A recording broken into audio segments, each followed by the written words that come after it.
ಈ ವಾರ ದೇವರ ವಾಕ್ಯಕ್ಕೆ ವಿಧೇಯರಾಗೋದು. ಹಲ್ಲೆಲೂಯಾ.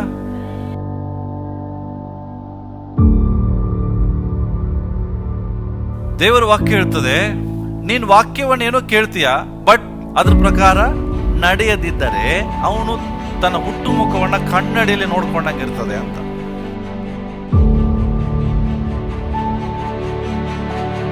ದೇವರ ವಾಕ್ಯ ನಿನ್ನ ಜೀವಿತದಲ್ಲಿ ಇಲ್ಲ ಅಂದ್ರೆ ನೀನ್ ಎಲ್ಲಿಗೆ ಹೋಗ್ತಾ ಇದೆಯೋ ಅನ್ನೋದು ನಿನಗೆ ಗೊತ್ತೇ ಆಗುದಿಲ್ಲ.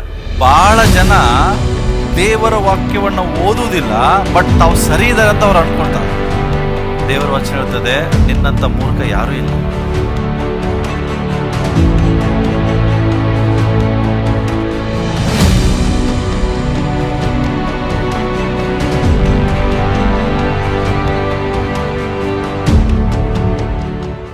ದೇವರ ವಾಕ್ಯಕ್ಕೆ ವಿಧೇಯರಾಗುವ ವಿಷಯದಲ್ಲಿ ನಾವು ಮಾತನಾಡೋಣ. ದೇವರು ಕೂಡ ಬಯಸ್ತಾರೆ ಪ್ರಿಯರೇ. ಓಕೆ, ದೇವರು ಕೂಡ ಬಯಸ್ತಾರೆ. ಲೂಕನ್ ಬರೆದ ಸುವಾರ್ತೆ 11:28 ತೆಗೆಯೋಣ. The book of Luke, chapter 11, verse 28. This says, ಏನ್ ಹೇಳ್ತದೆ? ಆತನು ಹಾಗಣ್ಣ ಬೇಡ. ಅಲ್ಲೊಬ್ಳು ಸ್ತ್ರೀ ಬಂದು ಹೇಳ್ತಾಳೆ, ನಿನ್ನ ಹೆತ್ತ ತಾಯಿ ಧನ್ಯಳು ಅನ್ನುವಾಗ ಯೇಸು ಸ್ವಾಮಿ ಹೇಳ್ತಾರೆ, ಹಾಗೆಣ್ಣ ಬೇಡ. ಯಾಕೆ ಹೇಳ್ತದೆ ಅಂದ್ರೆ, ದೇವರ ವಾಕ್ಯವನ್ನ ಕೇಳಿ ಅದಕ್ಕೆ ಸರಿಯಾಗಿ ನಡೆದುಕೊಳ್ಳುವವರೇ ಧನ್ಯರು. ಹಲೋ, ಇಲ್ಲೇ ಇದ್ದೀರಾ? ಇಲ್ಲೇ ಇದ್ದೋದು ಅಂದ್ರೆ ಹಾಲೆಲ್ಲೂ ಹೇಳೋಣ. ದೇವರ ವಾಕ್ಯ ಹೇಳ್ತದೆ, but he said more than that, blessed are those who hear the word of God and keep it. ಯಾರು ವಾಕ್ಯವನ್ನ ಕೇಳಿ ಅದಕ್ಕೆ ಸರಿಯಾಗಿ ನಡೆದುಕೊಳ್ತಾರೋ ನಿಜವಾಗಿ ಅವರೇ ಆಶೀರ್ವದಿಸಲ್ಪಟ್ಟವರು. ವಾಕ್ಯವನ್ನ ಬರೀ ಕೇಳೋರಲ್ಲ. ಪಕ್ಕದೊಳಗೆ ಹೇಳ್ರಿ, ನಿಮ್ಗೆ ಗೊತ್ತಾ ಬರೀ ವಾಕ್ಯವನ್ನು ಕೇಳೋರು ಯಾರಂತ? ಒಂದ್ಸಾರಿ ನಿಮಗೆ ಒಂದು ಉದಾಹರಣೆ ಕೊಟ್ಟಿದ್ದೆ. ಅದೇ ಉದಾಹರಣೆ ನನಗೆ ರಿಪೀಟ್ ಮಾಡಿ ಮುಂದಿನ ಸಂದೇಶಕ್ಕೆ ಹೋಗ್ತೇನೆ. ನಿಮ್ಗೆ ಗೊತ್ತಾ, ವಾಕ್ಯವನ್ನ ಬರೀ ಕೇಳೋರು ಯಾರು, ಅದಕ್ಕೆ ಸರಿಯಾಗಿ ನಡೆದುಕೊಳ್ಳೋರು ಯಾರು? ನಮ್ಮ ಲೈಫಲ್ಲಿ ನಮ್ಮ ದೊಡ್ಡ ಸಮಸ್ಯೆ ಏನು ಗೊತ್ತಾ? ವಾಕ್ಯವು ಎಲ್ಲರೂ ಕೇಳ್ತೀರಿ, ಆದ್ರೆ ಆ ವಾಕ್ಯಕ್ಕೆ ಸರಿಯಾಗಿ ನಡೆದುಕೊಳ್ಳೋದಿಲ್ಲ. ಇದು ದೊಡ್ಡ ಪ್ರಾಬ್ಲಮ್. ಇದರಿಂದ ಬರುವಂತ ಆಶೀರ್ವಾದಗಳು ನಾವು ಕಳ್ಕೊಳ್ತಾ ಇದ್ದೇವೆ. ಮತ್ತೆ ಸುಮ್ಮನೆ ಹೇಳ್ತೇವೆ ದೇವರಿಗೆ, ಅಯ್ಯೋ ನನ್ನ ದೇವರು ಆಶೀರ್ವದಿಸೋದಿಲ್ಲ, ನನ್ನ ದೇವ್ರ ಕೈ ಬಿಟ್ರು, ಯಾರು ನನಗಾಗಿ ಪ್ರೇಯರ್ ಮಾಡು ಅಂತ ತಿಳ್ಕೊಳ್ರಿ. ಇನ್ನೊಬ್ಬರು ನಿನಗಾಗಿ ಪ್ರಾರ್ಥನೆ ಮಾಡಿದ್ರೆ ನಿನಗೆ ಅದ್ಭುತ ಅಂತ ನೀನು ತಿಳ್ಕೊಂಡ್ರೆ ಅದು ನಿನ್ನ ತಪ್ಪು ಕಲ್ಪನೆ. ನಿನಗಿರುವಂತ ಅದ್ಭುತ ಇನ್ನೊಬ್ಬರ ಪ್ರಾರ್ಥನೆಯಲ್ಲಿ ಇಲ್ಲ, ನಿನ್ನ ನಂಬಿಕೆಯಲ್ಲಿದೆ. ಅರ್ಥ ಆಗ್ತಾ ಇದೆಯಾ? ಯಾರು ಬೇರೆ ಬಂದು ಪ್ರಾರ್ಥನೆ ಮಾಡ್ಬೇಕನ್ನೋ ಅವಶ್ಯಕತೆ ಇಲ್ಲ. ನೀವು ತಿಳ್ಕೊಬೇಡ್ರಿ ಇಂಥ ದೇವ ಸೇವಕರು ಬಂದ್ರೆ ಮಾತ್ರ ಆರಾಮಾಗ್ತದೆ. ನೋ, ಯೇಸ್ವಾಮಿ ಹೇಳಿದ್ದು ಅದ್ಭುತ ಮಾಡೋದು ನಾನಲ್ಲ, ನಿನ್ನ ನಂಬಿಕೆ. ಹೌದಾ? ಯಾಯಿರನಿಗೆ ಹೇಳಿದ್ರು, ಹೌದಾ? ಓಕೆ, ರಕ್ತ ಕುಸುಮ ರೋಗಿಗೆ ಹೇಳಿದ್ರು, ಹೌದಾ? ಬಾರ್ತಿಲೋಮೆಯಾಗಿ ಹೇಳಿದ್ರು, ಏನಂತ? ನಿನ್ನ ನಂಬಿಕೆ ನಿಮ್ಮನ್ನ ಸ್ವಸ್ಥ ಮಾಡಿದೆ. ಸೊ ಅದಕ್ಕೋಸ್ಕರ ನಮ್ಮ ಸಮಸ್ಯೆ ಏನಂದ್ರೆ, ವಾಕ್ಯವನ್ನ ಕೇಳ್ತೇವೆ ಬಟ್ ಅದರ ಪ್ರಕಾರ ನಡೆದುಕೊಳ್ಳೋದಿಲ್ಲ. ಇದರಿಂದ ಆಶೀರ್ವಾದಗಳು ನಮ್ಮ ಲೈಫಲ್ಲಿ ಬರ್ತಾ ಇಲ್ಲ. ಅದಕ್ಕೋಸ್ಕರ 4 ವಿಷಯಗಳ ಬಗ್ಗೆ ನಾನು ಮಾತಾಡಿದ್ದೆ.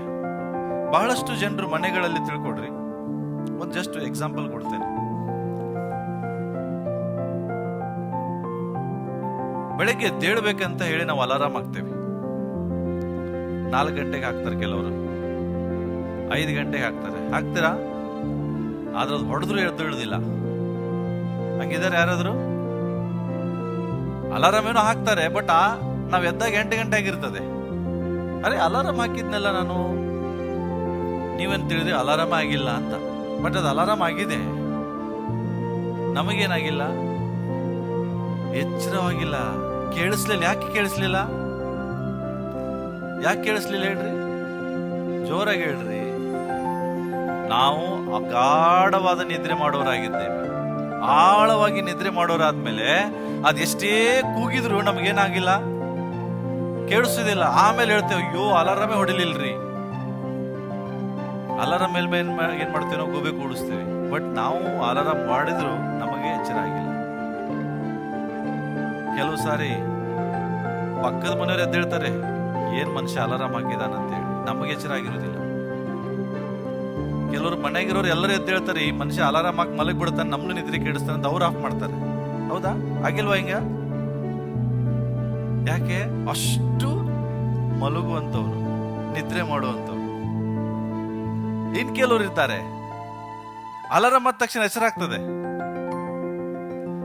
ಮತ್ತೇನ್ ಮಾಡ್ತಾರೆ, 5 ನಿಮಿಷ ಬಿಟ್ಟು ಆಫ್ ಮಾಡೋದಿಲ್ಲ ಅಲಾರಾಮ್ ಅನ್ನ, ಸ್ನೂಸ್ ಮಾಡ್ತಾರೆ. ಅಂದ್ರೆ ಏನ್ ಗೊತ್ತಾ, ಮತ್ತೊಂದು 10 ನಿಮಿಷ ಬಿಟ್ಟು ಅದು ಹೊಡಿಲಿ ಅಂತ ಆಫ್ ಮಾಡೋದಿಲ್ಲ ಅವರು.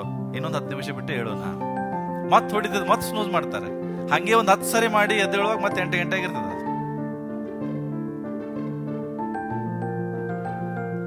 ಇವ್ರು ಒಂಥರ ಜನ. ಇನ್ನು ಕೆಲವರು ಇರ್ತಾರೆ, ಅವ್ರು ಹೆಂಗಿರ್ತಾರೆ ಅಂದ್ರೆ ಅಲಾರಾಮ್ ಆದ ತಕ್ಷಣ ಎದ್ದು ಬಿಡ್ತಾರೆ, ಟೈಮ್ ನೋಡ್ತಾರೆ, ಅಯ್ಯೋ ಇನ್ನು 5 ಗಂಟೆ ಆಗಿದೆ ಅಲ್ಲ, ಅಲಾರಾಮ್ ಆಫ್ ಮಾಡಿ ಒಂದು ಅರ್ಧ ಗಂಟೆ ಮಲಗೋಣ ಅಂತ ಮಲಗಿ ಮತ್ತೆ 8 ಗಂಟೆಗೆ ಎದ್ದಿರ್ತಾರೆ. ಹಂಗಾಗಿದೆ ನಿಮ್ ಲೈಫಲ್ಲಿ? ಆಗಿದೆಯಾ? ಇವರು 3ನೇ ರೀತಿಯವರು. ಇನ್ನು ಕೆಲವರು ಇದ್ದಾರೆ, ಅಲಾರಾಮ್ ಆದ ತಕ್ಷಣ ಎದ್ದು ಬಿಡ್ತಾರೆ, ಎದ್ದು ಮುಖಕ್ಕೆ ನೀರು ಹಾಕೊಂಡ್ಬಿಟ್ರೆ ಮತ್ತೆ ಮಲಗೋದಿಲ್ಲ. ನೀವ್ ಹೇಳ್ರಿ, ಈ 4ರಲ್ಲಿ ನೀವ್ ಯಾವ್ರು? ಬೆಳಗ್ಗೆ 7 ವಿಷಯದಲ್ಲಿ ಈ 4 ರೀತಿಯಲ್ಲಿ ನೀವೆಂತವ್ರು? ಫಸ್ಟ್ ಅಂದ್ರೆ ಅಲಾರಾಮ್ ಹಾಕಿರೋ ಹೇಳೋದಿಲ್ಲ, ಹೊಡೆದ್ರು ಹೇಳೋದು. ಓ, ಅವರು ಅಲಾರಾಮ್ ಹೊಡಿಕ್ಕಿಂತ ಮುಂಚೆ ಹೇಳ್ತಾರಂತೆ. ಓಕೆ, ಇದು ಬೇರೆ ಕೈಂಡ್. ಇದು ಒಂಥರ ಡಿಫ್ರೆಂಟ್. ಇದು 4ರಲ್ಲಿ ಇಲ್ಲ, ಇದು 5ನೇ ವಿಷಯ ಇದು. ಓಕೆ, ಯಾರು ಅಲಾರಾಮ್ ಆದ್ರೂ ಕೇಳಿಸಿಲ್ಲ ಅನ್ನೋರು ಜನ ಇದ್ದೀರಿ. ಎತ್ರಿ, ಏನ್ ಬೇಜಾರು ಮಾಡ್ಕೊಬೇಡ್ರಿ, ನಾವೇನ್ ನಿಮ್ಗೆ ಇಲ್ಲಿ ಶಿಕ್ಷೆ ಕೊಡ್ತಾ ಇಲ್ಲ. ಓಕೆ, 1 2 3 ಮಕ್ಕಳು ಒಪ್ಕೋತಾವ್ರು, ದೊಡ್ಡವರ ಗೊತ್ತಿರ್ತದೆ ಅದ್ರೆ ಒಪ್ಕೊಳ್ಳೋದಿಲ್ಲ. ರಘು ಒಬ್ಬ ಇದಾನೆ, ಮತ್ತೆ ಅಲಾರಾಮ್ ಆಗಿದ್ದು ಕೇಳಿಸೋದೇ ಇಲ್ಲ, ಫಸ್ಟ್ ಹಾಕಿರ್ತೇನೆ. ಎಷ್ಟು ಜನ ಇದ್ದೀರಿ? ಓಕೆ, 2ನೇ ರೀತಿ ಯಾರಿದ್ದೀರಿ? ಒಂದು 5 ನಿಮಿಷ ಬಿಟ್ಟು ಹೇಳೋಣ, ಸ್ನೂಸ್ ಮಾಡಿ ಮಲಗೋರು. ಓಕೆ, 1 2. ಓಕೆ, ಮತ್ತೆ ಅಲ್ಲಿದ್ದಾರೆ, ಇಲ್ಲಿದ್ದಾರೆ, ಅಂದ್ರೆ ಒಂದು 5 ನಿಮಿಷ ಬಿಟ್ಟು ಎದ್ದೇಳೋಣ. ಓಕೆ, ಇನ್ನು 3ನೇ ಕೈಂಡ್ ಯಾರು? ಈಗ 5 ಆಗಿದೆ ಅಂತ ಹೇಳಿ ಜಸ್ಟ್ ಆಫ್ ಮಾಡಿ ಮಲಗೋರು, ಎದ್ದಾಗ 8 ಆಗಿರ್ತದೆ. ಅಂತವ್ರು ಯಾರಿದ್ದೀರಿ? ಯಾರಿಲ್ವಾ? 1 2. ಓಕೆ, 4ನೇದಕ್ಕೆ ಎಲ್ಲರೂ ಕೇಳ್ತಾರೆ ನೋಡಿ. ಈಗ ಅಲಾರಾಮ್ ಆದ ತಕ್ಷಣ ಎದ್ದೇಳೋರು ಯಾರು? ಮತ್ ಮಲಗುದಿಲ್ರಿ. ಸತ್ಯವಾಗ್ಲೂ ಹೇಳ್ತೀರಾ? ಸತ್ಯವಾಗಿ ಹೇಳ್ತಾ ಇದ್ದೀರಾ? ಇವ್ರು 4 ರೀತಿ ನೋಡ್ರಿ. ಯಾರಿವ್ರು? ಫಸ್ಟಿಗೆ ಸ್ಲೀಪರ್ಸ್, ಅಂದ್ರೆ ಯಾಟೇ ಅಲಾರಾಮ್ ಹೊಡೆದ್ರು ಎಚ್ಚರ ಆಗುದಿಲ್ಲ. ಇವ್ರು ಯಾರು? ಮಲಗುವರು. ಸ್ವಲ್ಪ ಅಲಾರಾಮ್ ಆದ ತಕ್ಷಣ ಸ್ನೂಸ್ ಮಾಡೋರು ಯಾರು ಅಂದ್ರೆ ಲಘು ನಿದ್ರೆ ಮಾಡೋರು ಇವರು. ಇನ್ ಕೆಲವರು ಫಾಲರ್ಸ್, ತಿರುಗಿ ಮಲಗೋರು, ಅಲಾರಾಮ್ ಆದ್ಮೇಲೆ ಮತ್ತೆ ಮಲಗೋರು. ಕೆಲವರು ಲಾಸ್ಟ್ ಇದ್ದಾರೆ ವೇಕರ್ಸ್, ಅಂದ್ರೆ ಎಚ್ಚರಗೊಳ್ಳೋರು, ಇಮಿಡಿಯೇಟ್ ಆಗಿ ಅಲಾರಾಮ್ ಆದ ತಕ್ಷಣ ಎಚ್ಚರಗೊಳ್ತಾರೆ. ಈ ಸ್ಲೀಪರ್ಸ್ ಯಾರು ಗೊತ್ತಾ ನಿಮ್ಗೆ? ದೇವರ ವಾಕ್ಯ ಎಂಬ ಅಲಾರಾಮ್ ಕಂಟಿನ್ಯೂ ಹೊಡಿತಿರ್ತದೆ. ಏನು? ದೇವರ ವಾಕ್ಯ ಎಂಬ ಅಲಾರಾಮು ದಿನಾ ಬರ್ತಿರ್ತಾ ಇರ್ತದೆ. ದಿನ ದೇವರು ಮಾತಾಡ್ತಿರ್ತಾರೆ, ನೀನ್ ಹಿಂಗ್ ಮಾಡು, ನೀನ್ ಹಂಗಾಗು, ನೀನ್ ಬದಲಾಗು, ನಿನ್ ಸ್ವಭಾವಗಳು ಬದಲಾಯಿಸು, ನಿನ್ನ ಕೋಪವನ್ನು ಬಿಡು. ಎವ್ರಿ ಡೇ ಅಲಾರಾಮ್ ಹೊಡಿತಾ ಇರ್ತದೆ. ಆದ್ರೆ ನಾವು ಮಾತ್ರ ನೀ ಎಡ್ಡೇ ಪಡ್ಕೊಂಡ್ರು ನಾವು ನಿದ್ರೆಯಲ್ಲೇ ಇದ್ದೇವೆ.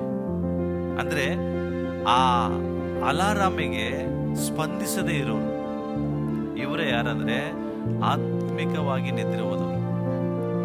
ಅವರಿಗೆ ದೇವರ ವಾಕ್ಯದ ಪರಿಜ್ಞಾನ ಇಲ್ಲ, ಅದರ ಬಗ್ಗೆ ಮಹತ್ವ ಇಲ್ಲ. ಅವ್ರು ಏನೇ ಆದ್ರೂ ತಮ್ಮ ಸ್ವಭಾವಗಳನ್ನ ಬದಲಾಯಿಸಿಕೊಳ್ಳದೇ ಇರುವಂತ ಕಠಿಣ ಹೃದಯವುಳ್ಳವರು ಇವರು ಸ್ಲೀಪರ್ಸ್. ಅಂದ್ರೆ ಯಾವಾಗ್ಲೂ ಮಲಗವರೆ, ಶಾರೀರಿಕವಾಗಿ ಎಚ್ಚರವಾಗಿದ್ದೀರಿ, ಬಟ್ ಸ್ವಭಾವಗಳಲ್ಲಿ ಬದಲಾವಣೆಗಳಿಲ್ಲ. ಬಿಡಬೇಕಾದಂತದನ್ನ ಬಿಡಕ್ಕೆ ರೆಡಿ ಇಲ್ಲದೆ ಇರೋರು ಯಾರು ಅಂತ ಹೇಳಿದ್ರೆ ದೇ ಆರ್ ದಿ ಸ್ಲೀಪರ್ಸ್. ಅವ್ರೇನ್ ಮಾಡ್ತಾರೆ, ಅವ್ರ ಲೈಫ್ ಸ್ಟೈಲ್ ಅನ್ನು ಅವ್ರು ಕಂಟಿನ್ಯೂ ಮಾಡ್ತಿರ್ತಾರೆ. ನೀವು ಎಷ್ಟೇ ಭಾನುವಾರ ವಾಕ್ಯ ಹೇಳ್ರಿ, ಎಂಥದೇ ಆ ದೇವರ ವಾಕ್ಯದಿಂದ ಮಾತಾಡ್ರಿ, ಆ ದೇವರ ವಾಕ್ಯ ಖಂಡಿಸ್ತದೆ, ಕೆಲವು ಸರಿ ಗದರಿಸ್ತದೆ. ಏನೇ ಸಂಭವಿಸಿದ್ರು ತಮ್ಮ ಜೀವಿತವನ್ನು ಬದಲಾಯಿಸಿಕೊಳ್ಳುವುದಿಲ್ಲ. They are the sleepers. ಅವರು ಮಲಗುವರಾಗಿದ್ದಾರೆ.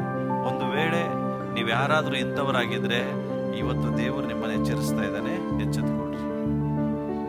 ದೇವರು ನಿಮ್ಮ ಜೀವಿತ ಬದಲಾಗಬೇಕಂತ ದೇವರು ಬಯಸ್ತಾನೆ. ನಿಮ್ಮನ್ನು ಯಾಕೆ ದೇವರು ಸಭೆಗೆ ಕರ್ಕೊಂಡ್ ಬರ್ತಾನೆ? ನೀವು ಇದ್ದ ಹಾಗೆ ಇರೋದಕ್ಕಲ್ಲ, ನೀವು ಬದಲಾಗಬೇಕು. ಈಗ ಯಾವನಾದ್ರೂ ಕ್ರಿಸ್ತನಲ್ಲಿದ್ದರೆ ಅವನು ನೂತನ ಸೃಷ್ಟಿ ಆಗ್ಲೇಬೇಕು. ಅಂದ್ರೆ ನಿನ್ನ ಜೀವಿತ ಹೊಸದಾಗಲೇಬೇಕು. ಇನ್ನು ಅದೇ ಹಳೆ ಗುಣಗಳಲ್ಲಿ, ಹಳೆ ಸ್ವಭಾವದಲ್ಲಿ ನೀನು ಜೀವಿಸುವುದಾದ್ರೆ ಖಂಡಿತವಾಗಿ ಹೇಳ್ತಾನೆ, ನೀನ್ ಇಲ್ಲಿ ಬಂದು ಕುತ್ಕೊಳ್ಳೋದು ಎಲ್ಲ ವ್ಯರ್ಥ. ಆಶೀರ್ವಾದ ಕೇವಲ ಸಭೆಗೆ ಬರುವುದರಿಂದ ಬರಲ್ಲ ಪ್ರಿಯರೇ. ನಿನ್ ಸಭೆಗೆ ಬಂದು ಬದಲಾದಾಗ, ದೇವರ ವಾಕ್ಯವನ್ನ ಕೇಳಿ ಅದಕ್ಕೆ ಪ್ರತಿಕ್ರಿಯಿಸುವಾಗ ನಿನಗೆ ಆಶೀರ್ವಾದ ಬರ್ತದೆ. ನಾನು ಹೇಳ್ತಾ ಇಲ್ಲ, ಬೈಬಲ್ ಹೇಳ್ತದೆ. ಲೂಕನ ಬರೆದ ಸುವಾರ್ತೆ ಜಸ್ಟ್ ಓದಿದ್ರಿ. ಬ್ಲೆಸ್ಸಡ್ ಆರ್ ದೋಸ್, ಯಾರು ಆಶೀರ್ವದಿಸಲ್ಪಡ್ತಾರೆ? ವಾಕ್ಯವನ್ನ ಕೇಳಿ ತಕ್ಷಣ ಅದಕ್ಕೆ ಪ್ರತಿಕ್ರಿಯಿಸುವ ಆಶೀರ್ವಾದ, 100% ಆಶೀರ್ವಾದ. ಆದ್ರೆ ನೀನ್ ಮಲಗುವಂತವನ ಆದ್ರೆ, ಎಷ್ಟೇ ವಾಕ್ಯ ಕೇಳಿದ್ರು ಹಳೆ ಸ್ವಭಾವಗಳನ್ನು ಬಿಡದೇ ಇರೋರು, ಹಳೆ ಲೈಫ್ ಸ್ಟೈಲ್ ಅನ್ನ ಬಿಡದೇ ಇರೋರು, ನಾನು ಹೇಳ್ತೇನೆ ಅವರೆಂದಿಗೂ ಆಶೀರ್ವಾದ ಸಿಗುವುದಿಲ್ಲ. ಅವ್ರ ಜೀವಿತದಲ್ಲಿ ಆಶೀರ್ವಾದ ಬರುವುದಿಲ್ಲ ಪ್ರಿಯರೇ. If you need blessings, you need to change your life. You need to change your character. Otherwise you will not experience any blessings of God. ಯಾವ ದೇವರ ಆಶೀರ್ವಾದ ನಿನಗೆ ಅನುಭವಕ್ಕೆ ಬರುವುದಿಲ್ಲ. So don't be a sleeper. ಮಲಗುವ ವ್ಯಕ್ತಿ ಆಗ್ಬೇಡ. ಪಕ್ಕದವರಿಗೆ ಹೇಳ್ರಿ. ನೆಕ್ಸ್ಟ್ ಯಾರು?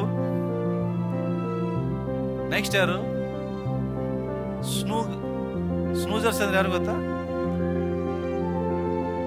ಲಘು ನಿದ್ರೆ ಮಾಡೋರು. ಯಾರು ಗೊತ್ತಾ ಇವರು? ದೇವರ ವಾಕ್ಯ ಎಂಬ ಅಲಾರಾಮ್ ಹೊಡಿದಾಗ ತಕ್ಷಣ ಇವ್ರಿಗೆ ಎಚ್ಚರ ಆಗ್ತದೆ, ಹೌದಲ್ಲ ನಾನು ತಪ್ಪು ಮಾಡಿದೆ. ಏನು? ದೇವರ ವಾಕ್ಯ ಎಂಬ ಅಲಾರಾಮ್ ಹೊಡೆಯುವಾಗ ತಕ್ಷಣ ಅವ್ರಿಗೆ ಎಚ್ಚರ ಆಗ್ತದೆ, yes I made a mistake, ನಾನು ತಪ್ಪು ಮಾಡಿದೆ.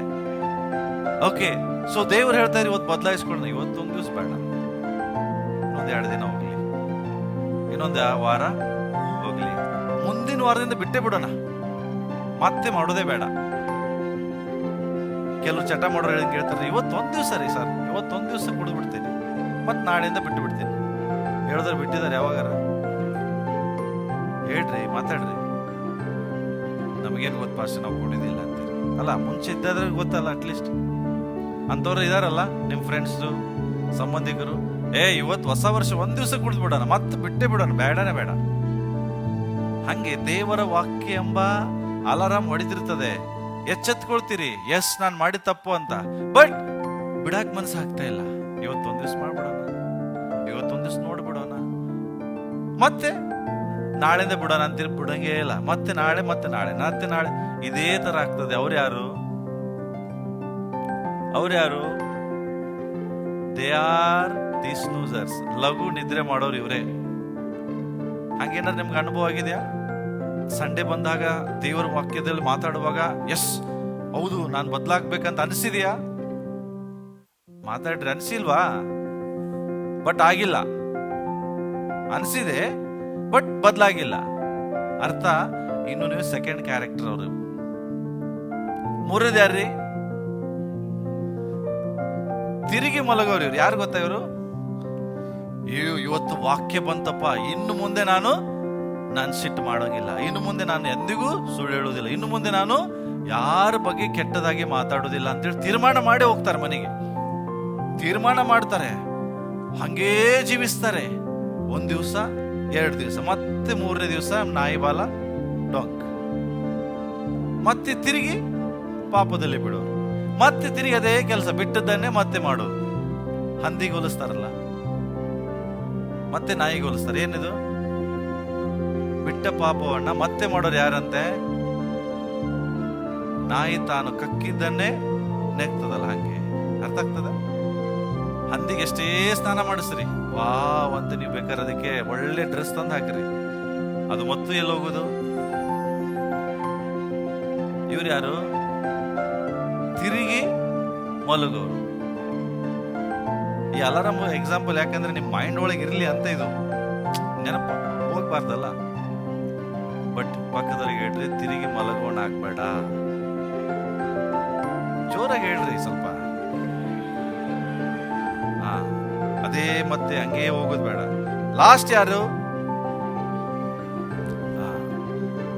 ಇವ್ರು ಯಾರಪ್ಪ ಅಂದ್ರೆ ದೇವರ ವಾಕ್ಯ ಬರುವಾಗಲೇ ತಕ್ಷಣ ಅದಕ್ಕೆ ಪ್ರತಿಕ್ರಿಯಿಸಿ ತಮ್ಮ ಜೀವಿತವನ್ನು ಬದಲಾಯಿಸಿಕೊಂಡು ದೇವರಿಗೆ ಮಹಿಮೆಯಾಗಿ ಜೀವಿಸೋರು, ದೇವರಿಗೆ ಇಷ್ಟವಾದ ರೀತಿಯಲ್ಲಿ ಜೀವಿಸೋರು, ದೇವರು ಹೇಳಿದ್ದನ್ನೇ ಮಾಡೋರು. ಇವರು ಯಾರಂದ್ರೆ ಎಚ್ಚರಗೊಳ್ಳೋರು. ಪಕ್ಕದೊಳಗೆ ಹೇಳ್ರಿ, ಎಚ್ಚರಗೊಳ್ಳೋವನಾಗೋ. ದೇವರು ನಿನ್ನ ಇದಕ್ಕೆ ಕರೆದಿತ್ತು, be a waker not a sleeper. ಮಲಗುವನಾಗಬೇಡ, ಎಚ್ಚರಗೊಳ್ಳೋವನಾಗು. ಪಕ್ಕದೊಳಗೆ ಹೇಳ್ರಿ, ಮಲಗುವನಾಗಬೇಡ, ಎಚ್ಚರಗೊಳ್ಳೋವನಾಗು. ಇದಕ್ಕಾಗಿ ದೇವರು ನಿಮ್ಮನ್ನು ಕರೆದಿದ್ದಾರೆ. ಓಕೆ, ಇಬ್ರಿಯ 4:12 ಓದೋಣ. ಯಾಕೆ ನಾನು ಹೇಳ್ತಾ ಇದ್ದೇನೆ ಅಂದ್ರೆ, ದೇವರ ವಾಕ್ಯ ಏನಾಗಿದೆ? ದೇವರ ವಾಕ್ಯವು ಸಜೀವವಾದದ್ದು, ಕಾರ್ಯಸಾಧಕವಾದದ್ದು, ಯಾವ ಬಾಯಿ ಕತ್ತಿಗಿಂತಲೂ ಹದವಾದದ್ದು, ಪ್ರಾಣ ಆತ್ಮಗಳನ್ನು ಕೀಲು ಮಜ್ಜೆಗಳನ್ನು ವಿಭಾಗಿಸುವಷ್ಟು ಮಟ್ಟಿಗೂ ತೂರಿ ಹೋಗುವಂಥದ್ದು, ಹೃದಯದ ಆಲೋಚನೆಗಳನ್ನು ಉದ್ದೇಶಗಳನ್ನು ವಿವೇಚಿಸುವಂಥದ್ದು ಆಗಿದೆ. ಅರ್ಥ ಮಾಡಿಕೊಡ್ರಿ, ದೇವರ ವಾಕ್ಯಕ್ಕೆ ಎಷ್ಟು ಶಕ್ತಿ ಇದೆ. ಹಲೋ, ಯಾರು ಹೋಗದೇ ಇರುವ ಸ್ಥಳಕ್ಕೆ ದೇವರ ವಾಕ್ಯ ಹೋಗ್ತದೆ, ಹೌದಾ? ಮನುಷ್ಯನ ಹೃದಯವನ್ನು ಯಾರು ಅರ್ಥ ಮಾಡ್ಕೊಳ್ಳೋದಿಲ್ಲ, ಮಾಡ್ಕೋತಾರ? ಆದ್ರೆ ಮನುಷ್ಯನ ಹೃದಯದ ಆಲೋಚನೆಗಳನ್ನ ಉದ್ದೇಶಗಳನ್ನ ವಿವೇಚಿಸ್ತದೆ ಯಾವುದು? ದೇವರ ವಾಕ್ಯ. ಇಷ್ಟು ಸಾಮರ್ಥ್ಯ ಅದಕ್ಕಿದೆ ದೇವರ ವಾಕ್ಯಕ್ಕೆ. ಅದಕ್ಕಾಗಿ ಈ ದೇವರ ವಾಕ್ಯವನ್ನ ನೀವು ಕೇಳುವಾಗ ಅದಕ್ಕೆ ವಿಧೇಯರಾಗ್ರಿ, ಇಮ್ಮಿಡಿಯೇಟ್ ಆಗಿ ಒಬೆ ಆಗ್ರಿ, ತಕ್ಷಣ ವಿಧೇಯರಾಗಿ. ನಿಮಗೆ ಆಶೀರ್ವಾದ ಖಂಡಿತ ಬರ್ತದೆ. ನೀವು ಇದ್ದ ಹಾಗೆ ಇದೇ ರೀತಿಯಾಗಿ ಇರುವುದಾದ್ರೆ ಇದು ಯಾವ್ದಾಗುತ್ತೆ? Because the word of God is alive and active. ಅದು ಇನ್ನೂ ಜೀವಂತವಾಗಿದೆ, ಇನ್ನೂ ಕೆಲಸ ಮಾಡ್ತಾ ಇದೆ. ಎಷ್ಟು ಜನ ನಂಬ್ತೀರಿ? ದೇವರ ವಾಕ್ಯ ಜೀವಿಸ್ತಾ ಇದೆ, ಕೆಲಸ ಮಾಡ್ತಾ ಇದೆ. It is alive and active. Not only that, the word of God is sharper than any double-edged sword. ಎಲ್ಲ ಇಬ್ಬಾಯಿ ಕತ್ತಿಗಳು ಎಷ್ಟಿದೆ ಲೋಕದಲ್ಲಿ, ಅದಕ್ಕಿಂತ ಹದವಾದದ್ದು ಯಾವುದಂದ್ರೆ ಶಾರ್ಪ್ ಆಗಿರುವಂತದ್ದು ಇಬ್ಬಾಯಿ ಕತ್ತಿ. ಯಾಕೆ ಇದು ಹೇಳ್ತಾರೆ ಅಂದ್ರೆ, ಇಬ್ಬಾಯಿ ಕೆಲವು ಕತ್ತಿಗಳು ಎಷ್ಟೇ ಶಾರ್ಪ್ ಆಗಿದ್ರು ಕೆಲವುಗಳನ್ನ ತೂರಿ ಹೋಗಕ್ಕಾಗುದಿಲ್ಲ, ಕೆಲವುಗಳನ್ನ ಪಾಸ್ ಮಾಡುವುದಿಲ್ಲ. ಆದ್ರೆ ಇದು ಎಷ್ಟು ಶಾರ್ಪ್ ಇದೆ ಅಂದ್ರೆ, ದೇವರ ವಾಕ್ಯ ಹೇಳ್ತದೆ, ಪ್ರಾಣ ಆತ್ಮ ಕೀಲು ಮಜ್ಜೆಗಳನ್ನು ವಿಭಾಗಿಸ್ತದೆ. ಇಂಗ್ಲಿಷ್ ಬಹಳ ಚೆನ್ನಾಗಿದೆ. It penetrates even dividing. ಏನ್ ಡಿವೈಡ್ ಮಾಡ್ತದೆ? Your soul, spirit and joints and marrow.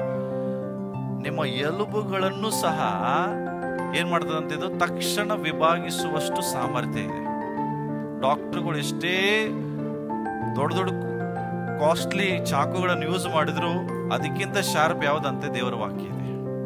ಅಂದ್ರೆ ನಾನು ಇದು ಯಾಕೆ ಹೇಳ್ತಾ ಇದ್ದೇನೆ ಅಂದ್ರೆ, ಅಷ್ಟು ಸಾಮರ್ಥ್ಯ ಶಕ್ತಿ ನೀನು ಓದುವಂತ ವಾಕ್ಯದಲ್ಲಿದೆ, ನಿನ್ನ ಕೈಯಲ್ಲಿರುವ ದೇವರ ವಾಕ್ಯದಲ್ಲಿದೆ. ಈ ವಾಕ್ಯವನ್ನ ಕೇಳುವಾಗ ತಕ್ಷಣ ಅದಕ್ಕೆ ಎಚ್ಚರಗೊಂಡು ವಿಧೇಯನಾಗುವಂತ ಮನುಷ್ಯನಾಗು.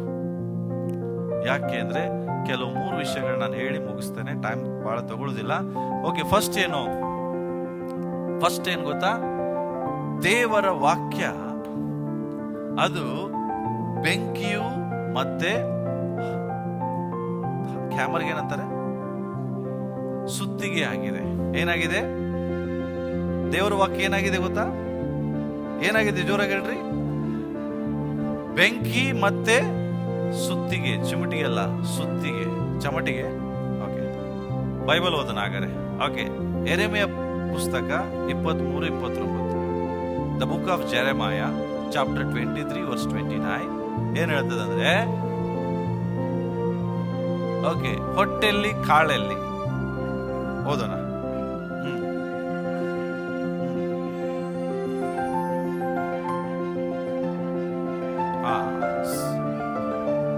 ದೇವರೇ ಇದನ್ನ ನುಡಿತಾರೆ. ಏನಂದ್ರೆ, ನನ್ನ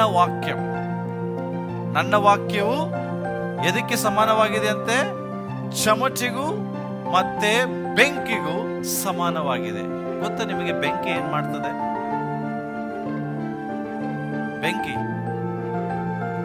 ಬೆಂಕಿ ಕೆಲಸ ಏನು?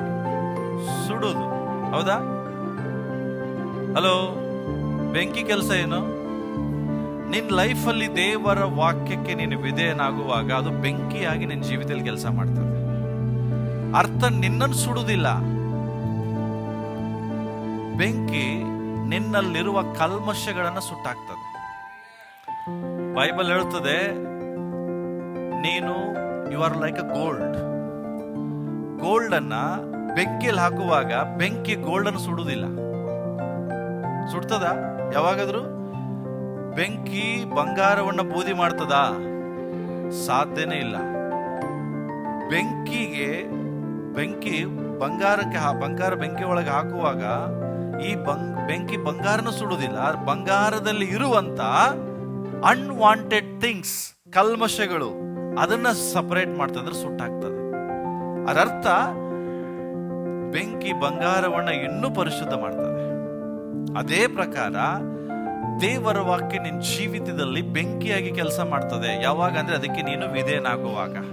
ನಿನ್ನ ಲೈಫಲ್ಲಿ ಅನ್ವಾಂಟೆಡ್ ಥಿಂಗ್ಸ್ ತುಂಬಾ ಇದೆ, ಬೇಡವಾದ ಇಂಪ್ಯೂರಿಟೀಸ್ ತುಂಬಾ ಇದೆ. ಇಂಪ್ಯೂರಿಟೀಸ್ ಮೀನ್ಸ್ ಕಲ್ಮಶಗಳು ಇದೆ. ಆ ಕಲ್ಮಶಗಳನ್ನ ಸುಡುವ ಕೆಲಸ ದೇವರ ವಾಕ್ಯ ಮಾಡ್ತದೆ.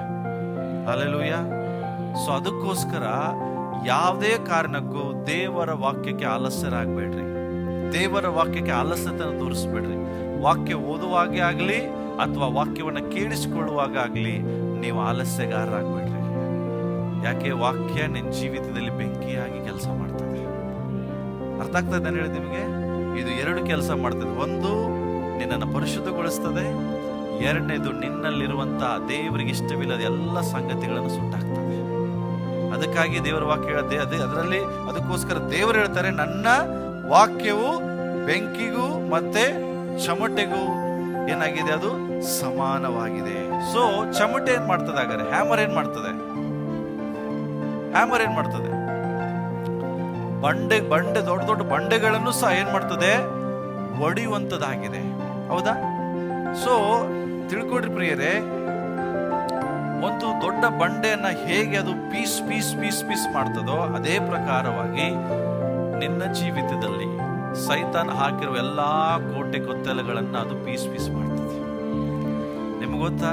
ಪ್ರತಿಯೊಬ್ಬರ ಜೀವಿತದಲ್ಲಿ ಸೈತಾನನ ಒಂದು ಕೋಟೆ ಕೊತ್ತಲಗಳಿದ್ದಾವೆ. ಆತ ನಿಮಗೆ ವಿರೋಧವಾಗಿ ಅನೇಕ ಹೊಂಚುಗಳನ್ನು ಹಾಕಿ ನಿಮ್ಮ ಸುತ್ತಲೂ ಯಾರಿಗೂ ನೀವು ಕೈಗೆ ಸಿಗದ ಹಾಗೆ ಕೋಟೆ ಕೊತ್ತಲಗಳನ್ನು ಮಾಡಿರ್ತಾರೆ. ಆದ್ರೆ ದೇವರ ವಾಕ್ಯ ಹೇಳ್ತದೆ, ಈ ವಾಕ್ಯ ಚಮಟೆಗೂ ಸಮಾನವಾಗಿದೆ. ಈ ವಾಕ್ಯ ಏನ್ ಮಾಡ್ತದೆ ಅಂತ ಹೇಳಿದ್ರೆ, ನಿನ್ನ ಜೀವಿತದಲ್ಲಿ ಸೈತಾನ ಹಾಕಿರುವ ಎಲ್ಲ ಕೋಟೆಗಳನ್ನು ಒಡೆದಾಕ್ತದೆ, ನಿನ್ನ ಜೀವಿತವನ್ನ ಸರಿಪಡಿಸ್ತದೆ. ನೋಡ್ರಿ, ಹ್ಯಾಮರ್ ಎರಡು ಕೆಲಸ ಮಾಡ್ತದೆ. ಒಂದು ಒಡಿ ಕೆಲಸ ಮಾಡ್ತದೆ, ಇನ್ನೊಂದು ಕಟ್ಟು ಕೆಲಸ ಮಾಡ್ತದ. ಏನನ್ನು ಹೊಡಿತದೆ? ನಿಂಗೆ ಯಾವುದು ಬೇಡ ಅದನ್ನು ಒಡೆದು ಹಾಕ್ತದೆ, ನಿನಗೆ ಏನು ಬೇಕು ಅದನ್ನ ಕಟ್ತದೆ. ಅದೇ ಪ್ರಕಾರ ದೇವರ ವಾಕ್ಯ ಪ್ರಿಯರೇ. ಅದಕ್ಕೋಸ್ಕರ ಯೆರೆಮೀಯನು ಹೇಳ್ತಾನೆ, ನನ್ನ ವಾಕ್ಯ ಏನಾಗಿದೆ? ಯೆರೆಮೀಯನ ಪುಸ್ತಕದಲ್ಲಿ ದೇವರು ಹೇಳ್ತಾರೆ, ನನ್ನ ವಾಕ್ಯವು ಬೆಂಕಿಗೂ ಚಮಟೆಗೂ ಸಮಾನವಾಗಿದೆ. ಸೊ ಅದಕ್ಕೋಸ್ಕರ ನಾನು ಹೇಳ್ತಾ ಇದ್ದೇನೆ, ಇದಕ್ಕೆ ಕೇಳೋರಾಗಿರ್ಬೇಡ್ರಿ, ಇದ್ರ ಪ್ರಕಾರ ನಡೆಯೋರಾಗಿರಿ. ಯಾವಾಗ ನೀವು ಇದಕ್ಕೆ ನಿಮ್ಮ ಜೀವಿತವನ್ನು ಒಪ್ಪಿಸಿಕೊಡ್ತೀರಿ, ಇದು ಬೆಂಕಿಯಾಗಿಯೂ ಚಮಟೆಯಾಗಿ ನಿನ್ನ ಜೀವಿತದಲ್ಲಿ ಕೆಲಸ ಮಾಡ್ತದೆ. ಇದು ನಿನ್ನ ನಂಬಿಕೆ ಹೆಚ್ಚಿಸ್ತದೆ, ನಿನ್ನ ನಿರೀಕ್ಷೆ ಹೆಚ್ಚಿಸ್ತದೆ ಪ್ರಿಯರೇ. ಅಷ್ಟೇ ಅಲ್ಲ ಪ್ರಿಯರೇ, ಇದು ನಿನಗೆ ಜೀವವನ್ನು ಕೊಡುವಂಥದ್ದಾಗಿದೆ. ಇದರ ಇಂಪಾರ್ಟೆನ್ಸ್ ನಿಮ್ಗೆ ಹೇಳ್ತಾ ಇದ್ದೆ ನಾನು 3 ವಾರದಿಂದ. ಇದ್ರ ಒಳಗಡೆ ಏನೆಲ್ಲ ಇದೆ, ಎಷ್ಟು ಸಾಮರ್ಥ್ಯ ಇದೆ, ಎಷ್ಟು ಶಕ್ತಿ ಇದೆ ಅನ್ನೋದ್ರ ಬಗ್ಗೆ ಹೇಳ್ತಾ ಇದ್ದೇನೆ. ಆದ್ರೆ ನೀವು ಎಷ್ಟು ಜನ ಅದರ ಸೀರಿಯಸ್ ಆಗಿ ತಗೊಂಡು ಹೋಗಿದ್ರೆ ನನಗೆ ಗೊತ್ತಿಲ್ಲ. ಕಳೆದ ವಾರ ನೀವು ಕೇಳಿದಂಥ ವಾಕ್ಯಗಳನ್ನ ಸರಿಯಾಗಿ ನೀವು ಹೋಗಿ ಓದಿದ್ರೆ ಇಷ್ಟೊತ್ತಿಗೆ ನಿಮ್ಮ ನಂಬಿಕೆ ಹೆಚ್ಚಾಗಬೇಕಾಗಿತ್ತು. ಅದೇನು ಸಮಸ್ಯೆ? ನಾವು ಕೇಳ್ತೇವೆ, ಅದ್ರ ಪ್ರಕಾರ ನಾವು ನಡೆಯುವುದಿಲ್ಲ. ಈ ಸ್ವಾಮಿ ಸಹ ಬೇಸರ ಆಗ್ತದೆ ನಮ್ಮ ವಿಷಯದಲ್ಲಿ. ನೀವು ಯಾಕೆ ನನ್ನನ್ನು ಸ್ವಾಮಿ ಸ್ವಾಮಿ ಅಂತೀರಿ? ಯಾಕೆ ನೀವು ನನ್ನ ಮಾತನ್ನ ಕೇಳ್ತೀರಿ, ಅದ್ರ ಪ್ರಕಾರ ನೀವು ನಡೆಯುವುದಿಲ್ಲ. ಅದಕ್ಕೋಸ್ಕರ ನೀವು ನನ್ನನ್ನು ಸ್ವಾಮಿ ಸ್ವಾಮಿ ಅನ್ಬೇಡ್ರಿ. ಹಾಗಾದ್ರೆ ನಾವು ಯಾವಾಗ ದೇವರನ್ನ ಕರಿಬೇಕಾಗ್ತದೆ? ಆತನ ಮಾತನ್ನ ಕೇಳಿ ಆ ವಾಕ್ಯದ ಪ್ರಕಾರ ನಡೆಯಿದ್ರೆ ನಮಗೆ ದೇವರ ಆಶೀರ್ವದಿಸುವನಾಗಿರ್ತಾನೆ. ಸೊ ಅದಕ್ಕೋಸ್ಕರ ಫಸ್ಟ್ ಏನು, ನಮ್ಮ ದೇವರ ವಾಕ್ಯವೇನಾಗಿದೆ? ಬೆಂಕಿಗೂ ಮತ್ತೆ ಚಮಟೆ ಅಂದ್ರೆ ಸುತ್ತಿಗೆಗೂ ಅದು ಸಮಾನವಾಗಿದೆ.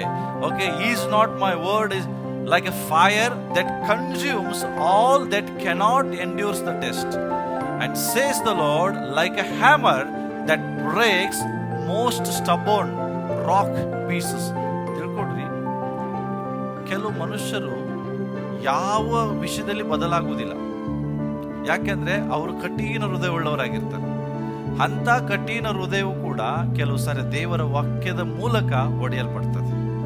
ಎಷ್ಟೋ ಜನ ಹೇಳಿದ್ದಾರೆ, ನಾನು ಬಹಳ ಕಠಿಣ ಮನುಷ್ಯ, ಆದ್ರೆ ನನ್ನನ್ನು ದೇವರ ವಾಕ್ಯ ಸಾಫ್ಟ್ ಮಾಡಿದೆ. ನಾನು ಬಹಳ ಕೋಪಿಷ್ಟ, ಆದ್ರೆ ದೇವರ ವಾಕ್ಯ ನನ್ನನ್ನ ತುಂಬಾ ಶಾಂತವಾಗಿ ಮಾಡಿದೆ. ಯಾಕೆ? ಇದು ಒಳಗಡೆ ಅಂತ ಸಾಮರ್ಥ್ಯ ಇದೆ. ನಿನ್ನ ಕಠಿಣವಾದ ಹೃದಯವನ್ನು ಸಹ ಒಡೆದು ಮೃದು ಮಾಡ್ತದೆ.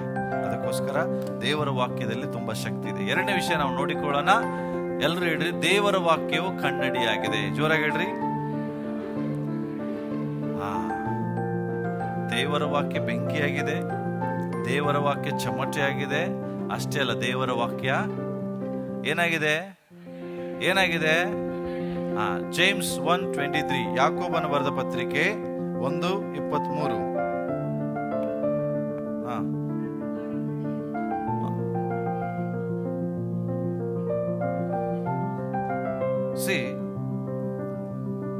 ದೇವರ ವಾಕ್ಯ ಹೇಳ್ತದೆ, ನೀನ್ ವಾಕ್ಯವನ್ನು ಏನೋ ಕೇಳ್ತೀಯ, ಬಟ್ ಅದ್ರ ಪ್ರಕಾರ ನಡೆಯದಿದ್ದರೆ ಅವನು ತನ್ನ ಹುಟ್ಟು ಮುಖವನ್ನ ಕನ್ನಡಿಯಲ್ಲಿ ನೋಡ್ಕೊಂಡಂಗಿರ್ತದೆ ಅಂತ.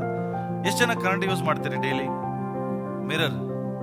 ಯಾರಾದ್ರೂ ಮಿರರ್ ಮುಖ ನೋಡ್ಕೊಂಡಲ್ಲಿ ಇಲ್ಲಿ ಬಂದಿರೋರು ಇದ್ದೀರಾ? ಒಬ್ರು ಇಲ್ಲ.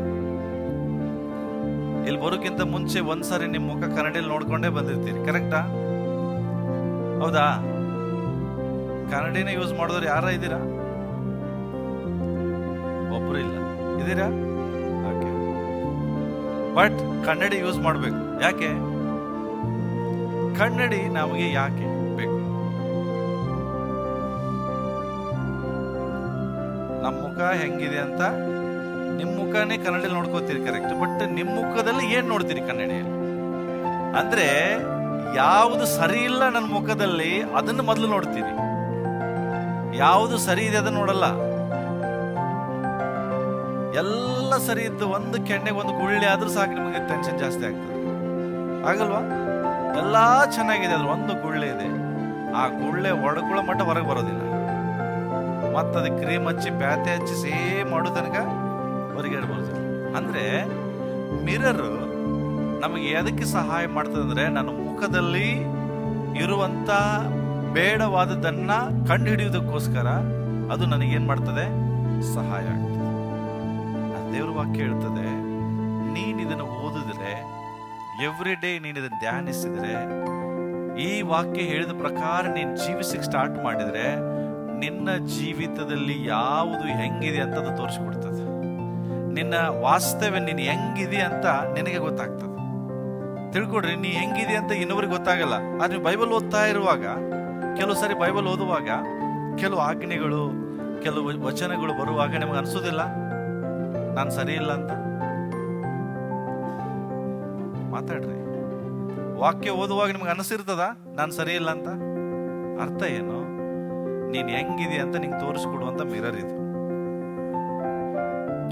ನಿನ್ ಜೀವಿತ ಹೆಂಗಿದೆ, ನೀನ್ ಹೆಂಗ್ ಲೈಫ್ ತೆಗಿತಾ ಇದೆಯಾ ಅಂತ ತೋರಿಸ್ಕೊಡ್ತದೆ ಇದು. ತಿಳ್ಕೊಡ್ರಿ. ನೀವು ಬಹಳ ಸರಿ ನೋಡ್ರಿ, ಯಾವಾಗ ಜಾಸ್ತಿ ಸುಳ್ಳು ಹೇಳ್ತೀರಿ ಅವಾಗೇ ವಾಚನ ಬಂದಿರ್ತದೆ, ಸುಳ್ಳು ಆಡಬೇಡ್ರಿ. ಬಂದಿರುವುದಿಲ್ಲ. ಯಾವಾಗ ನೀವು ಜಾಸ್ತಿ ಕೋಪ ಮಾಡಿರ್ತೀರಿ ಅವಾಗಲೇ ಬಂದಿರ್ತದೆ ವಾಕ್ಯ, ಪಾಪ ಮಾಡುವಾಗಲೂ ಕೋಪ ಮಾಡಬೇಡ ಅಂತ. ಯಾಕೆ? ಇದು ಮಿರರ್. ನಿನ್ನನ್ನ ಸರಿಪಡಿಸ್ಕೊಳ್ಬೇಕಾದ್ರೆ ನೀನು ಇದು ಓದ್ಬೇಕು. ಇನ್ನೊಬ್ಬರ ಜೊತೆ ಮಾತಾಡಿದ್ರೆ ನೀನು ಸರಿ ಆಗುದಿಲ್ಲ. ನಿನ್ನ ಜೀವಿತ ಸರಿ ಹೋಗ್ಬೇಕಾದ್ರೆ ಇದು ನಿನಗೆ ಸಹಾಯ ಮಾಡ್ತದೆ. ಎವ್ರಿ ಡೇ ನೀನು ಓದು, ಪ್ರತಿ ಕ್ಷಣ. ಇಬ್ರಿಯ ಪುಸ್ತಕ 12ನೇ ಅಧ್ಯಾಯ ತೆಗಿರಿ.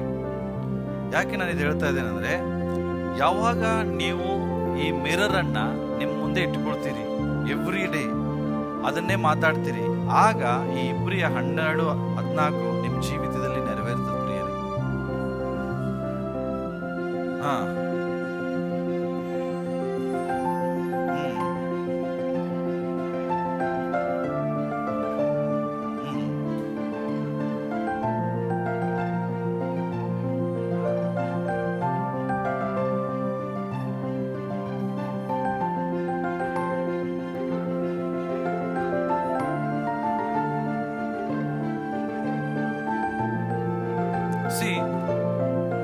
ಈ ಮಿರರ್ ಅಲ್ಲಿ ನಿಮ್ಮ ಮುಖ ಅಂದ್ರೆ ನೀವು ನೋಡ್ಕೊಳ್ಳುವಾಗ ಯಾವುದು ಸರಿ ಇಲ್ಲ ಅಂತ ನಿಮ್ಗೆ ಗೊತ್ತಾಗ್ತಿರ್ತದೆ. ಯಾವುದು ಕೆಟ್ಟದಾಗಿ, ಏನ್ ಸರಿ ಇಲ್ಲ ನನ್ನ ಮುಖ ಅಂದ್ರೆ, ನನ್ನ ಜೀವಿತದಲ್ಲಿ ಯಾವುದು ಸರಿ ಇಲ್ಲ, ನಾನು ಕೋಪ ಭಾಳ ಮಾಡ್ತೇನೆ ಅಂದ್ರೆ ನನ್ನ ಜೀವಿತದಿಂದ ನನಗ ಕೋಪ ತೆಗಿಬೇಕು. ನೋಡ್ರಿ, ನಿಮ್ಮ ಮುಖ ನೋಡ್ಕೊಳ್ಳುವಾಗ ಎಲ್ಲಾದ್ರೂ ಒಂದು ಕಲೆ ಕಾಣ್ತದೆ, ಅವಾಗ ಏನ್ ಮಾಡ್ತೀರಿ? ಕಲೆ ಇಟ್ಟುಕೊಂಡೇ ಬರ್ತೀರಾ? ಆ ಕಲೆನೇನ್ ಮಾಡ್ತೀರಿ? ಅಳಿಸ್ತೀರಿ. ಹಾಗೆ ದಿಸ್ ಇಸ್ ಮಿರರ್. ಇದನ್ನು ಓದುವಾಗ ನಿಮ್ ಜೀವಿತವನ್ನು ಹೆಂಗಿದೆ ಅಂತ ಇದು ತೋರ್ಪಡಿಸ್ತದೆ. ತಿಳ್ಕೊಡ್ರಿ. ಈಗ 12ನೇ 14ನೇ ವಚನ ಓದಿದ್ವಿ. ಏನು?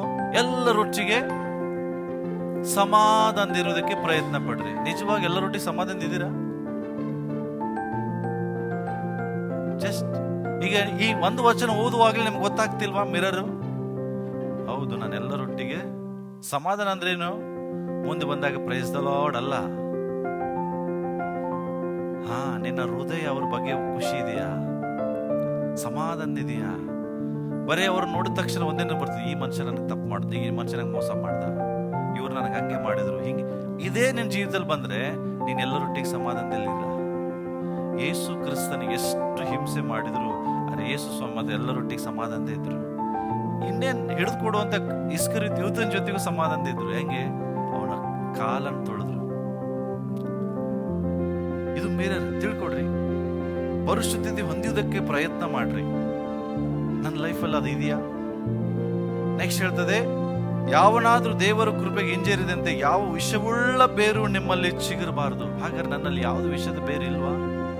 ಕೋಪ, ಅಸೂಯೆ, ಹೊಟ್ಟೆ ಕಿಚ್ಚು, ಮನಸ್ತಾಪ, ಜಗಳ, ಕಳ್ಳತನ, ಕುಚೋದತನ, ದುಂದೋತನ ಯಾವುದೂ ಇಲ್ವಾ? ನೀನಿದು ಓದುವಾಗ ನಿನ್ನ ಜೀವಿತವನ್ನ ಇದು ನಿನಗೆ ತಿಳಿಯಪಡಿಸ್ತದೆ ನೀನು ಹೆಂಗಿದೆಯಾ.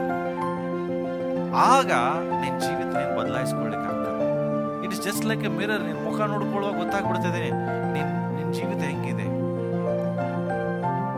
ದೇವ್ರು ಏನ್ ಬಯಸ್ತಾನೆ, ನೀನ್ ಹೆಂಗಿದೆ ಅಂತ ಆಟೋಮೆಟಿಕ್ ಆಗಿ ಇದು ನಿನಗೆ ತಿಳಿಸ್ತದೆ. ಸೊ ಅರ್ಥ ಆಯ್ತಾ? ದೇವರ ವಾಕ್ಯ ಏನಾಗಿದೆ? ಬೆಂಕಿಯಾಗಿದೆ, ಅದು ಚಮಟೆ ಆಗಿದೆ. ಅಷ್ಟೇ ಅಲ್ಲ, ಅದು ಏನಾಗಿದೆ? ಕನ್ನಡಿಯಾಗಿದೆ. ಸೊ 5 ನಿಮಿಷ ನನ್ನ ಹತ್ರ ಇದೆ, ನಾನು ಮುಗಿಸ್ತೇನೆ. ಲಾಸ್ಟ್ ಯಾವುದಂತ ಹೇಳಿದ್ರೆ, ಅದು ನನ್ನ ಕಾಲಿಗೆ ದೀಪವಾಗಿದೆ. ಎಲ್ರು ಹೇಳ್ರಿ, ದೇವರ ವಾಕ್ಯವು ನನ್ನ ಕಾಲಿಗೆ ದೀಪವಾಗಿದೆ, ನನ್ನ ದಾರಿಗೆ ಬೆಳಕು ಆಗಿದೆ. ತಿಳ್ಕೊಡ್ರಿ, ದೇವರ ವಾಕ್ಯ ನಿನ್ನ ಜೀವಿತದಲ್ಲಿ ಇಲ್ಲ ಅಂದ್ರೆ ನೀನು ಎಲ್ಲಿಗೆ ಹೋಗ್ತಾ ಇದೆಯೋ ಅನ್ನೋದು ನಿನಗೆ ಗೊತ್ತೇ ಆಗುದಿಲ್ಲ. ಬಹಳ ಜನ ದೇವರ ವಾಕ್ಯವನ್ನು ಓದುವುದಿಲ್ಲ, ಬಟ್ ತಾವು ಸರಿ ಇದ್ದಾರೆ ಅಂತ ಅವ್ರು ಅನ್ಕೊಳ್ತಾ ಇದ್ದಾರೆ. ದೇವರ ವಚನ ಹೇಳ್ತದೆ, ನಿನ್ನಂತ ಮೂರ್ಖ ಯಾರೂ ಇಲ್ಲ. ನೀನ್ ಸರಿಯಾದ ಮಾರ್ಗದಲ್ಲಿ ಇದೆಯೋ ಇಲ್ಲ ಅಂತ ನೀನು ವಾಕ್ಯ ಓದುವಾಗ ನಿಂಗೆ ಗೊತ್ತಾಗ್ತದೆ. ಯಾಕೆಂದ್ರೆ ಇದು ನಿನ್ನ ಕಾಲಿಗೆ ದೀಪ, ನಿನ್ನ ದಾರಿಗೆ ಬೆಳಕು. ಅಂದ್ರೆ ಯಾವ ಮಾರ್ಗದಲ್ಲಿ ನೀನು ಇದ್ದೆ ಅಂತ ತೋರಿಸ್ತದೆ ಅದು. Whether you are in correct way or you are in wrong way. ನೀನು ಸರಿಯಾದ ಮಾರ್ಗದಲ್ಲಿದೆಯೋ ತಪ್ಪಾದ ಮಾರ್ಗದಲ್ಲಿ ಅಂತ ಗೊತ್ತಾಗುವುದೇ ಇದು ಓದುವಾಗ. ಇದನ್ನೇ ಓದುದಿಲ್ಲ ಜನ. ಇದನ್ನು ಓದಿರುವಾಗ ಮನುಷ್ಯನ ಒಂದು ತಿಳ್ಕೊಡ್ರಿ, ಭಯ ಬರೋದಿಲ್ಲ. ಬಟ್ ಇದನ್ನು ಓದುವಾಗ, ಇದನ್ನು ಧ್ಯಾನಿಸುವಾಗ ಮನುಷ್ಯನಿಗೆ ಏನ್ ಬರ್ತದೆ? ಒಂದು ಭಯ ಬರ್ತದೆ. ಅರ್ಥ ಏನ್ ಗೊತ್ತಾ? ಅದು ನಿನಗೆ ಬೆಳಕಾಗಿ ನಿನ್ನನಿಗೆ ಮಾರ್ಗ ತೋರಿಸ್ತಾ ಇರ್ತದೆ, ನಿನ್ನ ನಡೆಸ್ತಾ ಇರ್ತದೆ. ಜ್ಞಾನೋಕ್ತಿ ಪುಸ್ತಕ ತೆಗಿರಿ, 6ನೇ ಅಧ್ಯಾಯ ತೆಗಿರಿ, 23ನೇ ವಚನ ಓದೋಣ. ಆಜ್ಞೆಯೇ ದೀಪವಾಗಿದೆ. ಓಕೆ, ದೇವರ ವಚನ ಹೇಳ್ತದೆ, ದೇವರ ಆಜ್ಞೆ ಯಾವುದು? ಬೈಬಲ್ ಇದೆಯಲ್ಲ, ಯಾವ ಕಾರಣಕ್ಕೂ ಪಾಪ ಮಾಡಬೇಡ, ನಿನ್ನ ತಂದೆ ತಾಯಿಗಳನ್ನ ಸನ್ಮಾನಿಸು, ಓಕೆ, ನಿನ್ನ ದೇವರಾದ ಯೆಹೋವನನ್ನೇ ನಿನ್ನ ಒಬ್ಬನನ್ನೇ ಆರಾಧಿಸು, ಅಯೋಗ್ಯ ಕಾರ್ಯಗಳಲ್ಲಿ ಮನಸ್ಸಿಡಬೇಡ, ದೇವರ ಕಾರ್ಯವನ್ನ ಕೆಟ್ಟ ಕಾರ್ಯಗಳಿಗಾಗಿ ಉಪಯೋಗಿಸಬೇಡ. ಹೌದಾ? ದೇವರನ್ನ ಆರಾಧಿಸು, ಆತ್ಮದಿಂದಲೂ ಸತ್ಯದಿಂದಲೂ ಆರಾಧಿಸು. ಇದೆಲ್ಲ ಏನು? ಬಹಳ ಜನರಿಗೆ ಇದು ಆಜ್ಞೆಯಾಗಿ ಕಾಣಿಸೋದಿಲ್ಲ, ಇದೊಂದು ಪನಿಷ್ಮೆಂಟ್ ತರ ಕಾಣಿಸ್ತದೆ. ಬಟ್ ದೇವ್ರ ವಚನ ಹೇಳ್ತದೆ, ಆಜ್ಞೆ ದೀಪ. ದೀಪ ಅಂದ್ರೆ ಪಕ್ಕದ ಮನೆ ಹುಡುಗಿನ? ದೀಪ ಅಂದ್ರೆ ಏನು? ಇಟ್ಸ್ ಅ ಲೈಟ್, ಬೆಳಕು. ತಿಳ್ಕೊಡ್ರಿ, ನಿನಗೆ ಆಜ್ಞೆಗಳು ಬರ್ತಾ ಇದೆ ಅಂದ್ರೆ ದೇವ್ರು ನಿನಗೆ ಬೆಳಕು ಕೊಡ್ತಾ ಇದ್ದಾನೆ. ಹಲ್ಲೆಲೂಯಾ. ನಿನ್ನ ಆಜ್ಞೆ ನಿನ್ನ ಜೀವಿತದಲ್ಲಿ ನಿನ್ನ ಆಜ್ಞೆಗಳಿಗೆ ವಿಧೇಯರಾಗ್ತಾ ಇದೆ ಅಂದ್ರೆ ಅರ್ಥ ನಿನಗೆ ದೇವರು ಬೆಳಕು ಕೊಡ್ತಾ ಇದ್ದಾನೆ. ಆದ್ರೆ ಬಹಳಷ್ಟು ಆಜ್ಞೆಗಳು ಬೈಬಲ್ ಇದಾವೆ, ಆದ್ರೆ ಅದು ನಮಗೆ ಸಂಬಂಧ ಇಲ್ಲ. The greatest commandment in the Bible ಯಾವುದು? ಮ್ಯಾಥ್ಯೂ 28:18. ಯಾವುದು the greatest commandment? First commandment ಯಾವುದು? What is the first commandment according to New Testament? ನಿನ್ನ ದೇವರಾದ ಯೆಹೋವನನ್ನೇ ಪೂರ್ಣ ಹೃದಯದಿಂದಲೂ ಪೂರ್ಣ ಪ್ರಾಣದಿಂದಲೂ ಪೂರ್ಣ ಶಕ್ತಿಯಿಂದಲೂ ಪ್ರೀತಿಸಬೇಕು, ನಿನ್ನ ನೆರೆಹೊರೆಯವರನ್ನು ನಿನ್ನಂತೆಯೇ ಪ್ರೀತಿಸಬೇಕು. ಇದು ಮೊದಲನೇ ಆಜ್ಞೆ. ಈ ಆಜ್ಞೆ ನನಗೆ ದೀಪವಾಗಿದೆಯಾ? ಅದು ಪನಿಷ್ಮೆಂಟ್ ಆಗಿದೆಯಾ? ಪಕ್ಕದ ಮನೆಯವ್ರು ಹೆಂಗ್ ಪ್ರೀತಿಸಿದ್ರಿ? ಅದು ನನ್ನಂಗೆ. ಅಂದ್ರೆ ನಿನ್ನಂತೆ ಅಂದ್ರೆ ಅರ್ಥ ಏನು?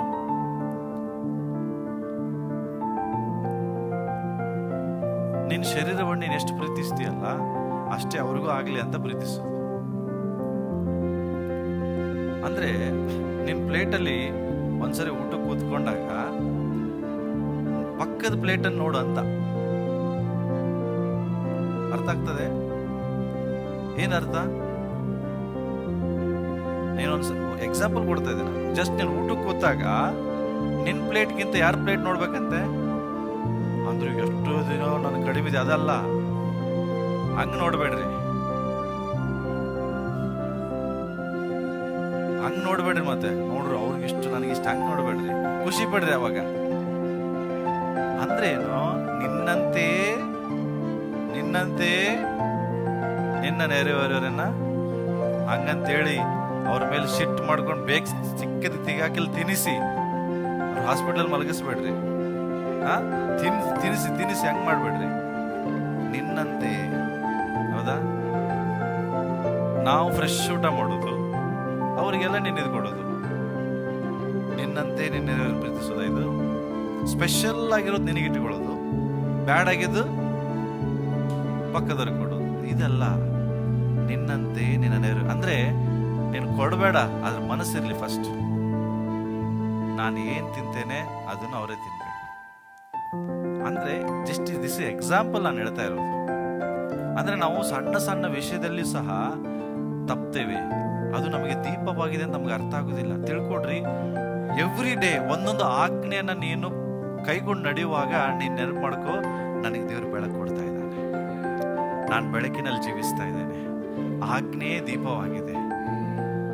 ಯಾವುದೇ ಆಜ್ಞೆಗಳು ನೆರವೇರಿಸ್ರಿ, ತಿಳ್ಕೊಡ್ರಿ, you are not only fulfilling the commandment of God, but you are walking in the light of god.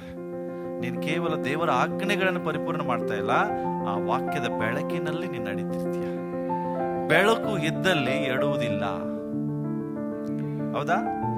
ಕತ್ತಲೆ ಇರುವಾಗ ಎಡುತ್ತೇವೆ, ಬಟ್ ಕತ್ತಲೆ ಯಾವಾಗಿರ್ತದೆ? ವಾಕ್ಯ ಇಲ್ಲ ಅಂದ್ರೆ ಕತ್ತಲೆ, ವಾಕ್ಯ ಇದ್ರೆ ಬೆಳಕು. ಮನುಷ್ಯ ಬೆಳಕಿನಲ್ಲಿ ಭಯವಿಲ್ಲದೆ ಜೀವಿಸ್ತಾನೆ, ಆದ್ರೆ ಕತ್ತಲೆಯಲ್ಲಿರುವಾಗ ಆತಂಕದಲ್ಲಿ ಜೀವಿಸ್ತಾನೆ. ಸೊ ನಿನ್ ಜೀವಿತ ಭಯವಿಲ್ಲದೆ ಆರಾಮಾಗಿ ಜೀವಿಸ್ಬೇಕಂದ್ರೆ ದೇವರ ವಾಕ್ಯವನ್ನ ಧ್ಯಾನಿಸು.